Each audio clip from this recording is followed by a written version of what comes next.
Caros amigos, muito boa noite. Deixa eu me dar uma de Roberto Carlos aqui agora, não parece Roberto Carlos esse microfone aqui assim? Toda vez que eu pego o microfone eu me sinto um Roberto Carlos assim. Vamos lá. Satisfação estar aqui com vocês mais uma vez. E a satisfação maior é poder aprender um pouquinho mais do nosso Evangelho, trazer soluções para a nossa vida, encontrar dentro da mensagem cristã um conteúdo não apenas filosófico, sabe? Não aquela coisa de apenas nos transformar em indivíduos conhecedores da palavra. Esse não é o objetivo. Jesus não queria que nós ficássemos excessivamente atentos à palavra. Tanto que o Evangelho segundo o Espiritismo trata em relação a isso, dizendo o seguinte: é preciso extrair o espírito da letra. Senão a letra fica morta, a letra fica inválida, ela fica excessivamente intelectual. Nós não podemos deixar isso acontecer com a gente. Como acontece habitualmente com aqueles que se pegam muito no conteúdo, estudam demais, se tornam pessoas incrivelmente conhecedoras, não somente do Evangelho, mas também de questões técnicas. Você se transforma num indivíduo letrado, intelectual, inteligentíssimo. Faz uma prova, assiste o show do milhão, você acerta todas, você sabe tudo. Só que é preciso, junto com esse conhecimento, extrair a chamada inteligência emocional, que é colocar no nosso dia a dia as mensagens do Cristo, de forma a nos alertar de qual o caminho mais correto seguir, para que nós tenhamos uma serenidade no nosso transcurso aqui na Terra. E a mensagem que eu trago hoje tem um título de Semeia a Boa Semente. Porque habitualmente, nós, sem percebermos claramente, andamos semeando um pouco também de sementes de ervas daninhas. E depois, quando elas começam a brotar no nosso jardim, nós ficamos um pouco incomodados. Falando, o que está acontecendo aí? Por que será que está tendo uma certa problemática na minha jornada? Por que anda acontecendo aí acidentes, doenças vão surgindo? Eu começo a sentir que parece que a felicidade vai ficando um pouco distante da minha vida. Então nós precisamos estudar isso para descobrir qual o caminho bom a gente seguir. E lá no capítulo 17 do Evangelho segundo o Espiritismo, o capítulo se chama Sede Perfeitos, tem uma das parábolas maravilhosas de Jesus, que é a parábola do semeador. E eu gostaria de compartilhar com vocês essa leitura. Diz assim, o nosso Evangelho: naquele mesmo dia, tendo saído de casa, Jesus sentou-se à borda do mar. Em torno dele, logo reuniu-se grande multidão de gente. Pelo que entrou numa barca, onde sentou-se, permanecendo na margem todo o povo. Então vocês imaginam que cena bonita. Jesus no barco, ali flutuando, e todo mundo na praia, ali na beira. Era no mar, né? Todo mundo na praia, vendo ele ali naquele ambiente extremamente saudável ali do ponto de vista energético. Não tem coisa melhor do que o mar, né, na vida da gente. Disse então muitas coisas por parábolas, falando-lhes assim: aquele que semeia, saiu a semear. E semeando, uma parte da semente caiu ao longo do caminho. E os pássaros do céu vieram e comeram. Outra parte caiu em lugares pedregosos, onde não havia muita terra. As sementes logo brotaram, porque carecia de profundidade a terra onde haviam caído. Mas levantando-se, o sol as queimou, e como não tinham raízes, secaram. Outra parte caiu entre espinheiros, e estes, crescendo, as abafaram. Outra, finalmente, caiu em terra boa e produziu frutos, dando algumas sementes 100 por um, outras 60, outras 30. Ouça quem tem ouvidos de ouvir, disse Jesus. Quando foi feita essa menção da semeadura, mostra claramente para nós, Jesus, que existe em nós a possibilidade de nós nos tornarmos terrenos diferentes. Porque a plantação ela é ininterrupta, ela é constante, ela não tem fim. A plantação divina em nós, ela é full time. Ela não faz escolhas. O que acontece é que, não sabendo nós nos cultivarmos para sermos bons receptores das sementes, muitas vezes nós somos aqueles indivíduos que agem como aconteceu no primeiro caso. A semente ela se torna esparsa, ela vai sendo jogada ao vento. Nós deixamos chegar as bênçãos e nós não as acumulamos. Chegam para nós recursos, possibilidades, chega para nós aí saúde, oportunidade de valorizar aquilo que nós temos. Por exemplo, que bênção quem tem a possibilidade de dormir num ambiente quente como a gente mora e ter um ar-condicionado para dormir. Isso é muito abençoado. Mas você fala, mas eu não tenho um ar-condicionado, eu tenho só um ventiladorzinho lá. Que bênção, hein? Você não acorda melando de madrugada, é uma bênção. Quer dizer, são sementes que Deus plantou no nosso caminho, para que a gente germinasse, para dar conforto material. Isso aqui é só um exemplo, né, da parte material. Agora, e as sementes que a providência divina coloca no nosso caminho? Sementes valiosíssimas, como a nossa família, como a nossa inteligência, a nossa saúde física, a nossa capacidade de discernimento. Você já percebeu gente que escuta uma coisa e não consegue entender? Você já estudou com alguém que a professora era a mesma, a matéria era a mesma, a lousa era a mesma, você sentava numa carteira igualzinha e a pessoa tirava uma nota muito inferior à outra? Porque ela não consegue discernir. Ela vê, ela ouve, ela enxerga, mas ela não entende. Então nós, que temos a capacidade de discernimento, nós temos uma valiosa semente que foi plantada em nós. E nós conseguimos acumulá-la, nós conseguimos retê-la, fazer com que ela germinasse.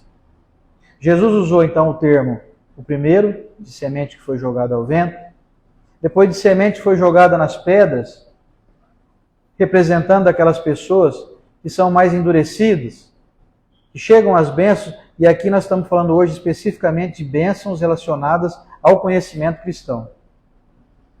Pessoas que tiveram acesso com, para mim, uma bênção gigantesca, está dentro de uma doutrina maravilhosa como essa. Estamos recebendo sementes divinas que nos fazem raciocinar, discernir, ponderar, analisar, avaliar, se autoconhecer. E aí a semente endurecida é assim, eu venho e falo, é legal isso aí, viu? O pessoal lá, espírita, é gente boa, né? Parece que o pessoal fala bem, né? O pessoal fraterno e tal. Mas aí você fala, quer saber? Mas eu tô ocupado demais aqui. Tem umas séries boas no Netflix para assistir aí. Quarta-feira, gente.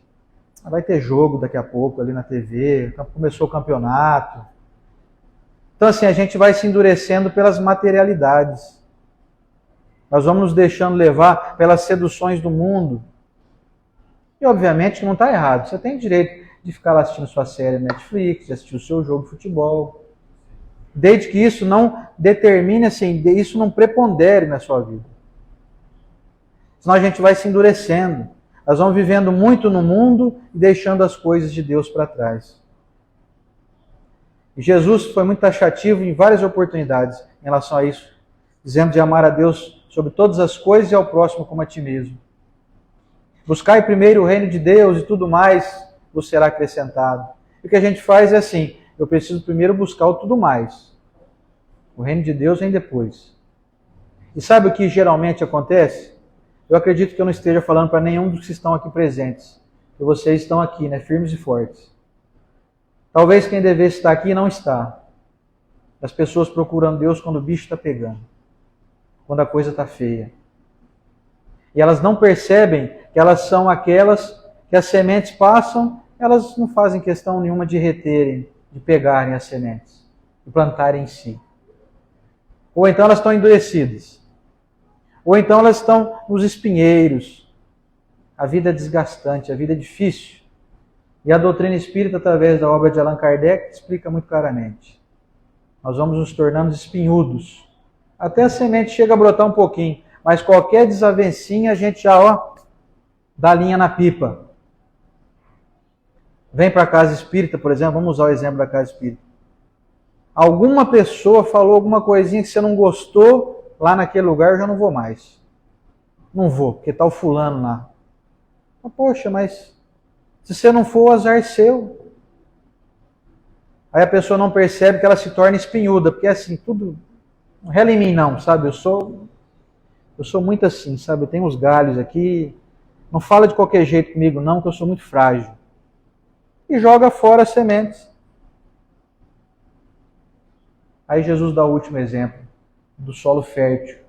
O solo que resiste, o solo tem que ser trabalhado. Não é um solo que vem de mão beijada. Você não vai conseguir ser um solo fértil facilmente. Vocês já viram qual que é a ação que o solo sofre para poder ser bom receptor das sementes? Primeiro que ele tem que sofrer o arado, que lhe corta as entranhas, tira toda a sua dureza. Vamos representar então esse arado como sendo o esforço nosso dia a dia, incansavelmente, para sempre. Não é um esforço que você tem que fazer só quando está tudo complicadíssimo na sua vida. Aí fica mais difícil. Esperar a coisa ficar muito ruim para depois correr atrás é a mesma coisa de esperar a terra ficar tão seca a ponto que ela vira um concreto. O arado depois, para entrar naquela terra ali, tem que esperar dar uns 2 dias de chuva primeiro. Então o arado não corta aquela terra não. A gente vai se endurecendo tanto, se distanciando tanto das coisas de Deus, que o arado não entra em nós. Então, vamos voltar aqui. Quero me tornar um terreno fértil. Preciso pegar o arado. Deixar o arado passar em mim. Mas que o arado seja assim, algo que mexe comigo, me corta, mas me torna fértil. Porque a terra, se não for afofada, não for mexida, remexida, movimentada, ela não permite que entre oxigênio dentro dela. Para que planta nenhuma consiga nascer com qualidade. Então é preciso que haja em cada milímetro cúbico ali de terra um espaço, um ligeiro espaço que foi movimentado pelo arado. Esse espaçamento vai garantir que o oxigênio chegue. E quando vier a chuva penetre naquela terra e vá a fundo. E vai irrigar e deixar aquela terra profundamente fertilizada. Porque a água da chuva não traz somente as 2 moléculas, né, de hidrogênio e uma de oxigênio, o H2O. Elas trazem nutrientes que estão pairando pela atmosfera. Então a chuva vem e ela traz consigo sais minerais que fertilizam a terra. E a gente está representado aqui como terra, né, nesse momento. Nós temos que pensar, eu tenho permitido que as coisas entrem em mim? Que a chuva divina hidrate o meu habitáculo aqui, a minha individualidade espiritual? Eu tenho permitido que o arado divino mova em mim forças para que eu me torne fertilizado? E a gente pode fazer uma seguinte analogia de o arado representa o esforço. É difícil sofrer um arado cortando a gente, né? É difícil estar aqui, é difícil estudar, é difícil se esforçar, é difícil ceder, é difícil o desejo de não vingar. É difícil. É difícil dar outra face, como Jesus recomendou. Só que quem tem seguido os aconselhamentos do Cristo tem sentido uma paz indescritível. Tem se sentido quase assim, eu moro nesse mundo, mas eu não sou daqui, sabe? A pessoa nem fala isso. E quem está já nessa busca, quem está já se tornando terreno fértil, não fica se exibindo ali, não fica, ó, tô ótimo, viu? Vocês estão no inferno aí, eu tô maravilhoso aqui, eu tô 10. A pessoa não é exibida, a pessoa é discreta. Ela é respeitosa. Ela segue os ideais com simplicidade, com humildade. Esse é o terreno fértil. Ele retém as informações. Chegam, como por exemplo aqui agora, eu desejo muito que vocês saiam daqui hoje se sentindo assim, esse cara plantou uma sementinha em mim. E diga-se de passagem, semente não me pertence. Eu não sou ninguém. Semente é do Cristo. Semente é de Deus. E aí com essa parábola maravilhosa, que nos faz abrir um leque vasto de reflexões, e sempre buscando nos autoavaliarmos, ou seja, eu preciso descobrir, não se o meu irmão é um terreno espinhudo, um terreno pedregoso, um terreno aberto que o vento leva a qualquer coisa, nem será um terreno fértil. Eu tenho que descobrir se eu sou alguém assim. Eu tenho que descobrir se as minhas raízes estão muito enfraquecidas por conta da minha excessiva capacidade de me melindrar, por exemplo. Ah, não vou vir mais não. O Renato não me agradou como ele deveria. Não volto mais nesse centro aqui não. Ah, eu cheguei aqui um dia, não tinha uma cadeira para eu sentar. Ninguém arrumou uma cadeira para mim. Não vou lá mais também não. Azar seu. Se eu não vier aqui, o azar é seu. A gente pensa muito que nós somos imprescindíveis nos lugares, nós não somos. É o Cristo que é imprescindível para nós, é a casa espírita que é imprescindível para nós. Eu não sei se tem alguém que poderia ter vindo aqui hoje e não veio, sabe? Porque criou algum tipo de obstáculo para não vir. Mas a pessoa não está aqui, não é? Quem perdeu é ela. Aqui está sendo servido um jantar hoje. Vocês estão comendo. Vocês estão se alimentando. Nós estamos nos alimentando. Então poderia estar lá, como a nossa amiga brincou, né? Poderia estar lá comendo a coxinha. Sei que tem um pastel bom também, né?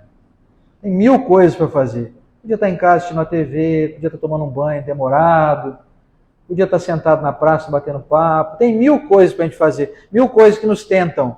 Mas a busca pelo conhecimento é o que vai nos dar solidez espiritual. Se nós não desenvolvermos um conhecimento sólido, na hora que o bicho pega, nós não temos onde as nossas raízes se afixarem. Porque o nosso terreno está endurecido. A raiz do conhecimento não entra em nós. E aí surge uma adversidade, essa planta é facilmente arrancada. E aí então, baseado nesse conceito dessa parábola sensacional do semeador, e aí eu acrescento aqui uma informação que Jesus trouxe uma menção relacionada a Deus, como sendo o semeador das nossas vidas, que semeia ininterruptamente, para todos, não faz distinção de ninguém.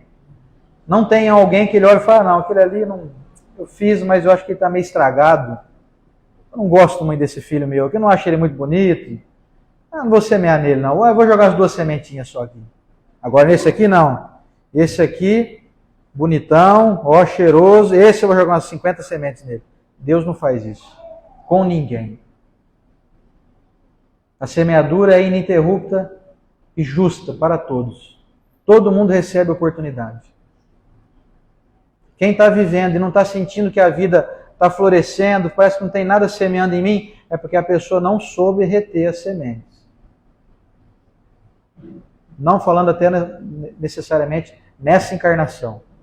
Mas ao longo dos milênios, das múltiplas encarnações, nós não estamos tendo a capacidade, nós não estivemos habilitados a nos fortalecermos.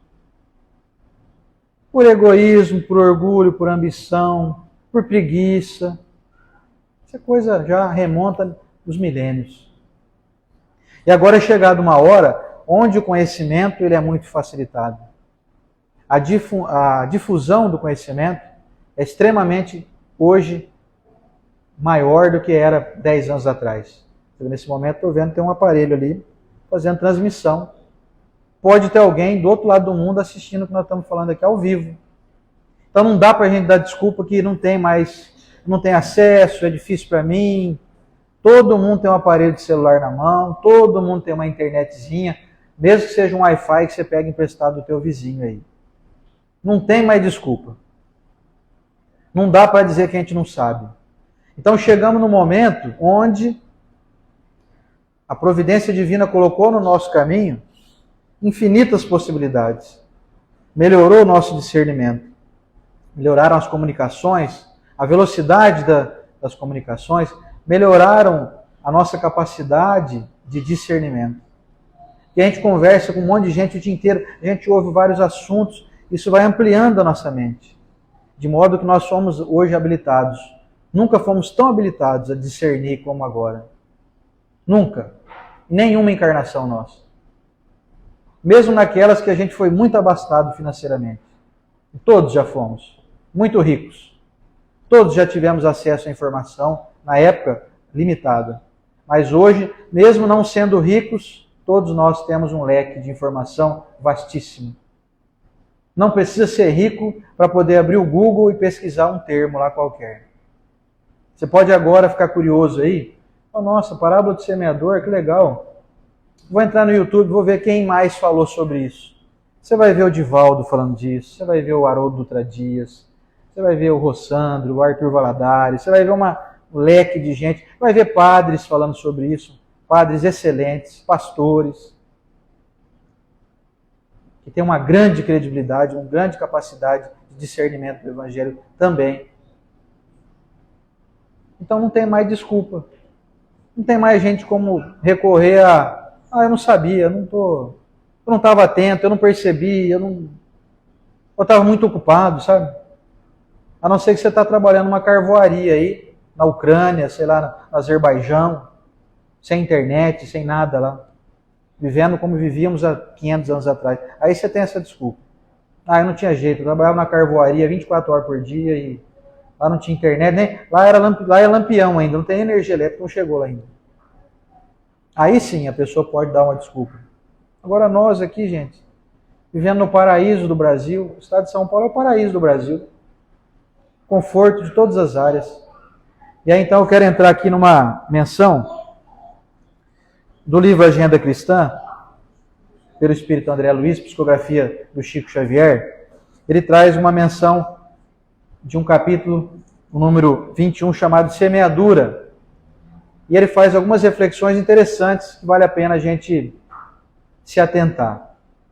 Porque nem toda semeadura é boa. Você pode estar semeando espinho na tua vida. Cactos, daqueles espinhudos, vão te ferir. A gente semeia, mas a gente não quer colher. Ele começa dizendo o seguinte: sua generosidade chamará a bondade alheia em seu socorro. Ou seja, se nós desenvolvermos generosidade, vamos atrair irremediavelmente bondade alheia em nosso favor. E é o que a gente mais quer. Quero muito que as pessoas sejam boas comigo. Só que se eu não primeiro ser generoso, não necessariamente da parte material. Se eu não for atencioso, generoso com o meu olhar, com as minhas palavras, se eu não for generoso com os meus modos de agir, se eu não me preocupar em servir, eu não posso me dizer generoso. Então, automaticamente não vou atrair a bondade alheia. E vamos dizer a verdade, nós precisamos da bondade dos outros. Eu preciso da bondade de tanta gente que eu não estaria nem aqui. Começou com minha mãe e com meu pai, né? Seria de mim sem eles, nem aqui eu estaria hoje. Não teria como ser gerado. Precisei da generosidade da minha mãe.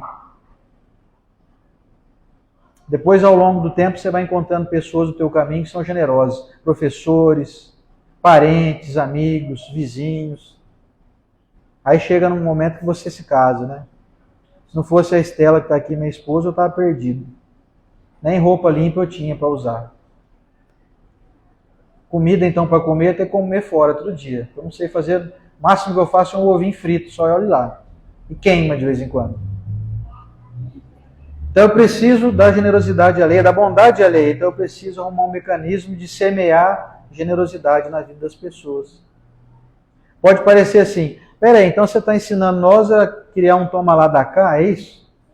A doutrina espírita está nos ensinando a sermos comerciantes das virtudes? Quer dizer, eu te dou uma generosidade e você me dá então uma bondade? É esse o objetivo? Obviamente que não. Obviamente que não. O objetivo da obra cristã é nos colocar como indivíduos generosos, mas sem aguardar que a bondade nos chegue. Ou seja, não cobre. Nós viemos até falando isso dentro do carro agora aqui. Não faça nada para ninguém esperando reconhecimento. Porque senão você vai esperar sentado. Mas faça. Faça o bem. Mesmo que ninguém te reconheça. Continue persistindo no que você sabe que é certo fazer. Porque isso vai te dar paz de espírito. Mesmo que você se depare com a ingratidão ou com alguém que não consegue te ofertar nenhum tipo de bondade, pelo menos a tua consciência vai estar em paz. Fui generoso. Fiz a minha parte.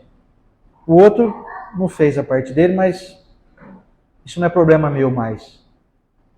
Vamos aguardar aí que a providência divina sabe mexer os pauzinhos em meu favor.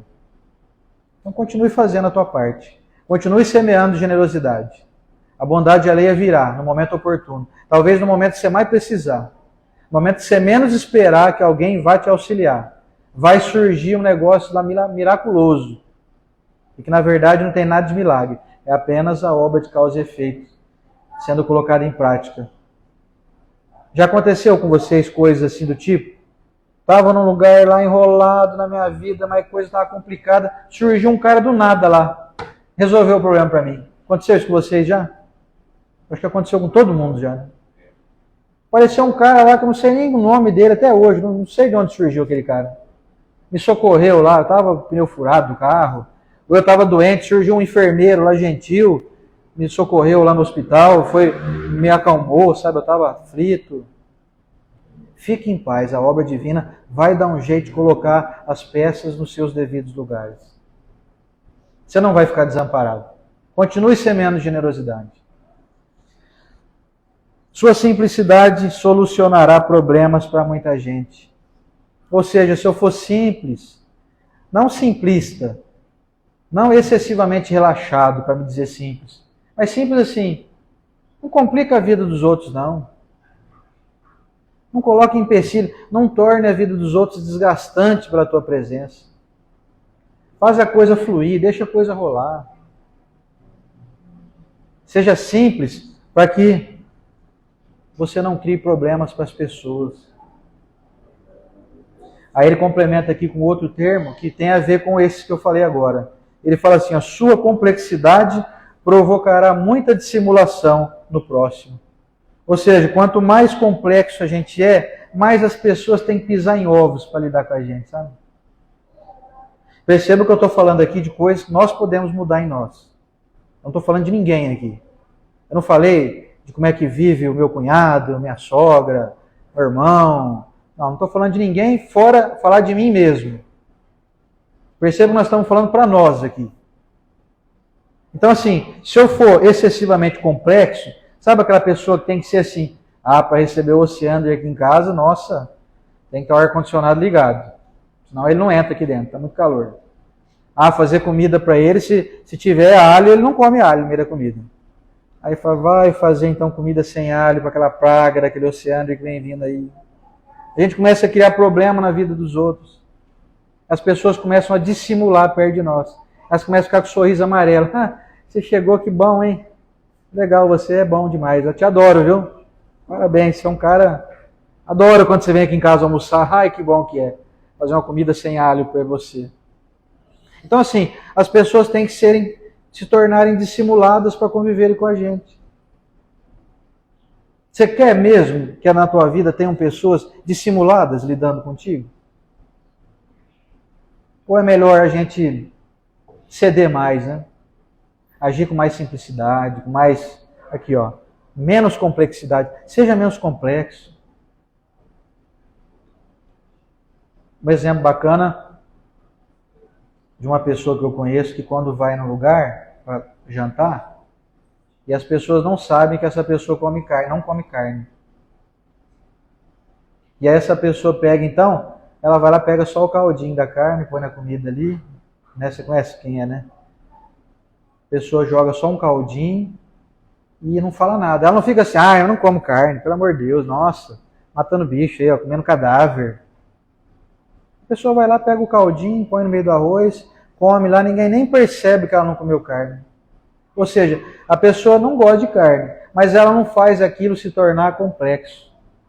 Ela não joga o gosto dela para cansar as costas dos outros. Tanto que essa pessoa vai numa outra casa almoçar sempre, demorou mais de ano para a pessoa perceber que ela não comia carne. Vocês percebem como é que a gente consegue descomplicar a vida? A gente pode ter os nossos Você pode ter a tua preferência, né? Como eu falei, eu não gosto de ambiente muito quente, se tiver um ventiladorzinho aí para mim e tal, mas não faz isso se tornar um fardo para o outro carregar. Não deixa isso sair de dentro de você para não pesar as costas dos outros. Senão a gente começa a plantar e colher gente dissimulada ao nosso lado. Que a pessoa, não sendo franca, tentando ser gentil, ela tem que se rebolar mesmo, sabe? Aquela história de ela tem que ficar pisando em ovos o tempo inteiro. Ela não sabe o que faz estando perto de nós, ela tem que até se despressionificar. Ela tem que deixar de ser ela. Porque perto de mim, ela tem que me tratar porque eu sou quase um príncipe, né, encarnado. Você vê, eu não como alho, eu não como não sei o quê, o ar-condicionado tem que estar ligado. E se você falar comigo um tom mais alto, eu já fico ofendido. E não, sabe, você vai criando um monte de mecanismos complexos, difíceis. As pessoas não vão gostar de você. Então, você tem todo o direito de ser complexo, se você quiser. Mas tome cuidado, porque você não vai ter bom resultado na convivência com os outros. Sua indiferença, aqui já é a colheita, já é o plantio de sementes de ervas daninhas, espirituais. Sua indiferença fará manifesta frieza nos outros. Quer dizer, quando eu sou muito indiferente, as pessoas percebem a minha indiferença.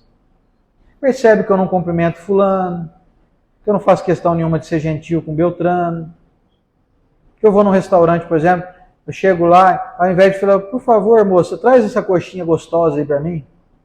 A pessoa fala assim, quero uma de carne ou de frango. Não dá nem obrigado. Não fala por favor, não fala obrigado, nada. Aí a garçonete anota assim e até sai, tá bom. Quer dizer, isso é uma indiferença com a pessoa que está ali te servindo. Aí quem observa fala, nossa, esse cara aí é casca grossa, hein, ó. Nasceu o rei aí, voltou, reencarnou. Qual será que foi o reinado dele, outra encarnação aí? Porque o rei está aí, ó. Manda, não dá obrigado, não faz por favor, não fala nada. Príncipezão encarnado aí. Aí as pessoas se tornam também frias conosco. Essa é uma praga aqui, ó. Só tem dinheiro, só não tem mais nada. Trata os outros como se fosse um lixo. Então, ser indiferente, você prepara. O fulano ali, ó, vou fingir de conta que eu não vi ele. Não merece nem meu cumprimento de boa noite. Pois é. Eu até concordo que às vezes você está pensando em alguém aí e até justificando dentro de você mesmo. Mas o fulano é insuportável. O fulano é uma mala sem alça. Ele não merece o meu boa noite mesmo. Eu até concordo com você. Fulano é complicado mesmo, eu concordo. Mas você vai se rebaixar ao nível dele? Você vai tratar ele mal igual ele trata os outros? Ele é indiferente contigo. Você vai ser indiferente também? Aí eu te pergunto, qual que é a diferença entre vocês? Vocês são iguais. Porque comigo é assim, ó. Eu trato as pessoas do jeito que elas me tratam. Ah, é? Então se o indivíduo é grosso, você é grosso também. Se ele é desonesto com você, você vai ser desonesto com ele também, se tiver oportunidade. É isso? Isso é ser cristão? Isso é entender o Evangelho? Isso é plantar espinho e querer colher alface. Você não vai conseguir descer. Pode picar esse espinho aí em 1000 pedacinhos, igual você pica o alface. Na hora que você comer, vai arranhar a sua garganta. Vamos ver nossa hora aqui. 8h40. O seu desejo sincero de paz garantirá tranquilidade no caminho. Você tem um desejo sincero de paz? Persiga esse ideal, mesmo que as pessoas tratem você como falso, interesseiro, fingido, metido. Olha lá, finge que é bonzinho esse cara aí, ó.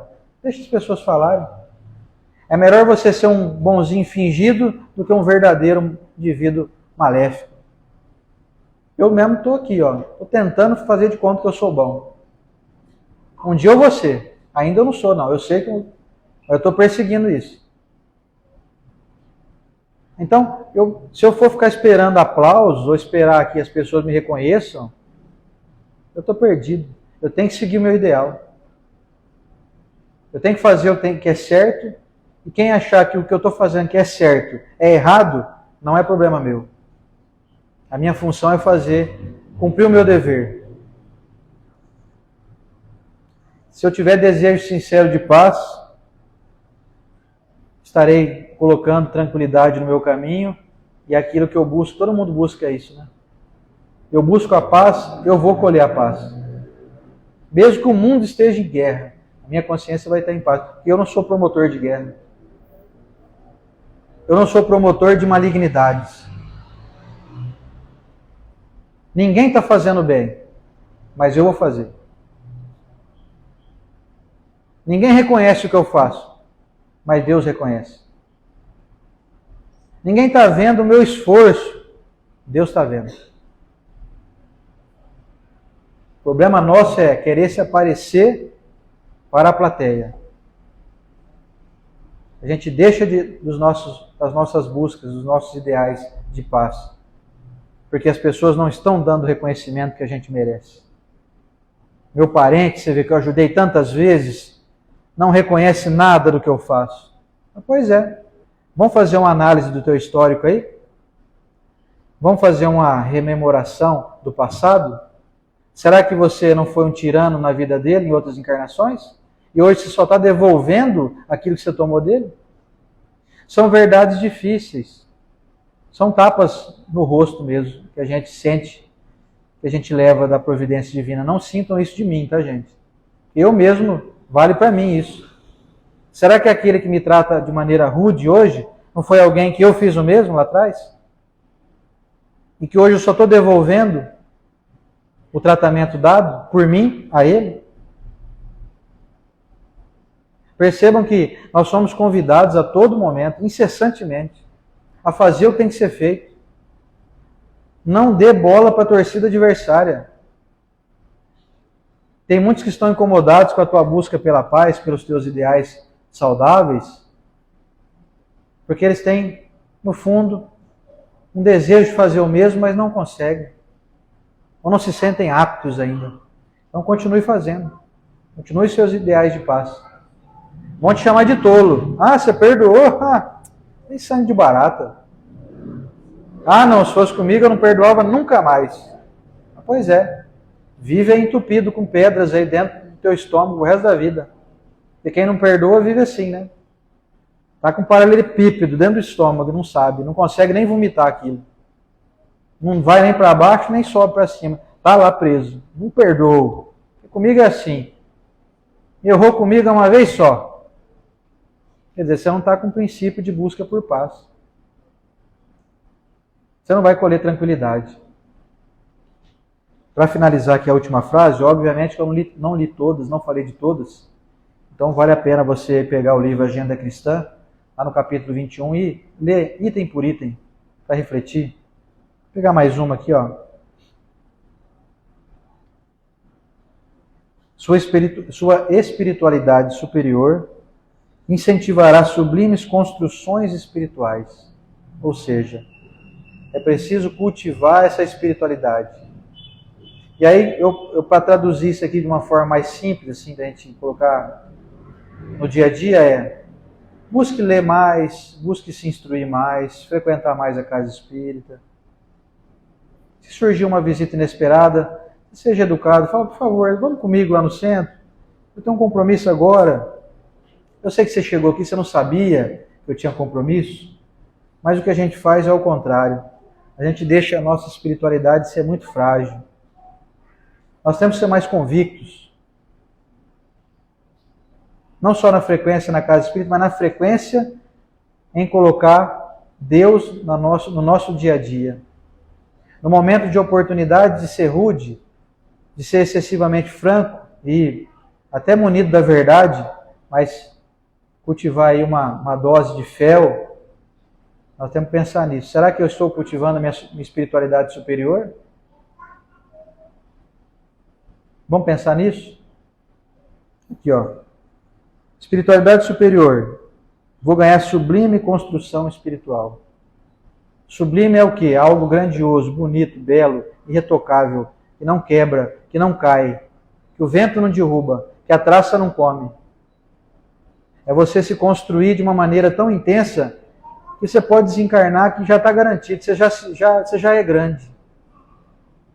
Teu corpo vira pó, teu espírito não se desmancha, porque ele é já construído em base sólida. Ele já é um espírito munido de virtudes que não consegue ninguém nesse mundo derrubar, tirar a virtude de você. Podem te matar, podem te prender, podem te roubar, podem fazer o que quiser com você. Vão ferir só o seu corpo. Seu espírito permanece inabalado. Melhor dizendo, inabalável. O recado da noite era esse.